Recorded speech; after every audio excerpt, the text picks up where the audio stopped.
ખાસ કરીને આ પ્રેસ વાર્તાનો મુદ્દો એ છે કે તળિયાની કામગીરી એટલે કે મતદાર યાદીની ખરી સુધારણા બીએલઓ એ કરવાની હોય છે. બીએલઓ એમની જવાબદારી નિભાવવામાં એમને થોડી મુશ્કેલી સમયની પણ પડી રહી છે, અમને ખ્યાલ છે, પરંતુ આ ખૂબ અગત્યનું કામ છે. એટલે એમને હું વિનંતી કરીશ કે મહેરબાની કરી અને વાસ્તવિક મતદાર યાદી બને તેવું કરવા માટે સૌ બીએલઓને હું વિનંતી કરું છું. હું કલેક્ટરને અને આ ચૂંટણી પંચને કહેવા માંગુ છું કે તમે પણ ખૂબ ધ્યાન રાખજો, કોઈ મતદાર ન રહી જાય એની તકેદારી પંચે રાખવાની હોય. પંચ એક તરફી છે, વોટ ચોરી કરાવે છે અને એમાં સામેલ છે, અને આ લોકશાહી ઉપર ચૂંટણી પંચ ખુદ એક જોખમ બની ગયું છે. એ સંજોગોમાં અમે અહીંયા કલેક્ટરશ્રીને જણાવીએ કે રાજકોટની યાદીમાં કોઈ બેદરકારી કરવામાં ન આવે, કલેક્ટરની કોઈ ગેરસૂચના બીએલઓને ન મળે, વાયા કે સીધા, અને છેલ્લે બીએલઓનો ભોગ ન લેવાય એનો ખ્યાલ રાખજો.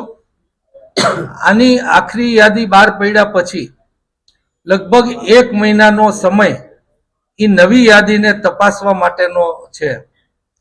અમે રાજકોટમાં નક્કી કર્યું છે કે અમે ઘરે ઘરે જઈ અને જે નવી યાદી બની છે એમાં કોણ રહી ગયું છે, ક્યાં ખોટા નામ છે અને શું ગરબડો એમાં થઈ છે એની અમે તપાસ કરશું.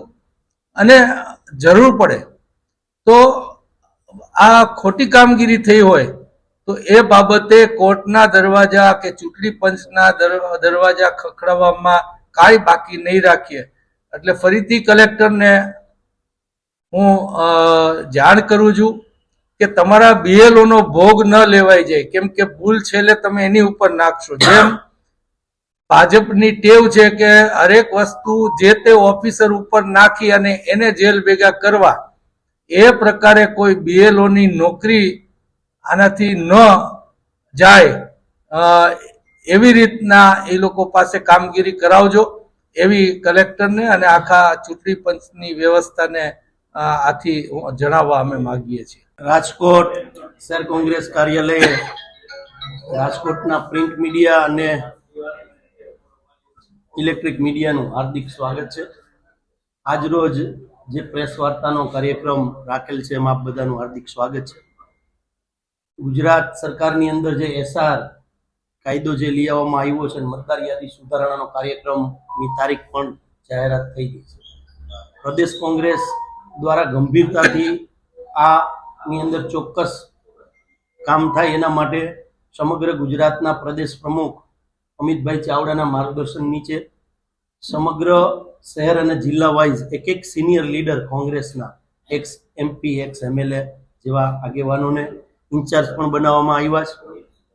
એને ધ્યાને લઈને જે વ્યાપક ફરિયાદો શનિ અને રવિવારે શનિ રવિવારે અમે સ્કૂલોમાં બધા આગેવાનો ફર્યા, ત્યાં અનેક ફરિયાદો લોકોની અમને જાણવા મળી. એ ફરિયાદોને ધ્યાને લઈને કલેક્ટરશ્રીને અમારા સિનિયર આગેવાન વિરોધ પક્ષના નેતા વશરામભાઈ, ભાઈ જસવંતસિંહભાઈ અને DP મકવાણા અને અતુલભાઈ અને મહેશભાઈ રાજપૂત સાથે જઈને અમે કલેક્ટરશ્રી સાથે આ બાબતે ગંભીર ચર્ચાઓ કરેલી હતી. એ પછી આજે એવું લાગ્યું કે આપણે પ્રેસ વાર્તા કરવી જોઈએ, એટલા માટે કે હવે સમય બહુ ટૂંકો છે અને સમય આ શનિ રવિએ સ્કૂલોમાં જઈને જે લોકોને હાલાકી પડે છે એ તમારા સમક્ષ મૂકવી. એ બાબતે આજે પ્રેસ વાર્તામાં હું અમારા સિનિયર એક્સ ધારાસભ્ય ઇન્દ્રિલભાઈને વિનંતી કરીશ કે આગળનું જે એસઆર બાબતોનું કોંગ્રેસે જે વિચાર્યું છે એ બાબતોનું બ્રીફિંગ આપ લોકોને કરે. ઇન્દ્રિલભાઈ રાજી.